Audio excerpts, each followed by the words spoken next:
अस्सलाम वालेकुम गाइस, मैं हूं उमैर आलम। उम्मीद करता हूं आप सब अच्छे होंगे, खैरियत से होंगे। तो आज सुबह मैं सेट पे पहुंचा तो मेरे एक दोस्त ने new Canon 5D Mark IV camera लिया है और वो उसे सेट पे लेके आया था आज।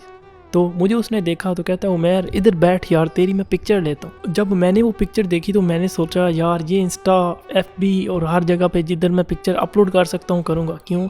क्योंकि इसमें मैं खूबसूरत लग रहा हूँ। तो वो कैमरा काफ़ी महंगा है और वो बंदे की पिक्चर को माय गॉड 200% करके दिखाता है और बड़ा ज़बरदस्त पिक्चर आती है उसमें। तो सबसे पहले तो मैंने सोचा कि ये पिक्चर अपलोड होनी चाहिए। फिर मैंने उसको जूम किया और उसमें अपनी डेफिशिएंसीज देखी, मैंने वो ख़त्म की हैं। एक आप लोगों से एक सवाल करना है कि क्यों हम लोग ये सोचते हैं कि यार मेरे चेहरे पे ये कमी है, ये चीज़ है, ये वो सब कुछ उसको दूर होना चाहिए और फिर मैं पिक्चर अपलोड।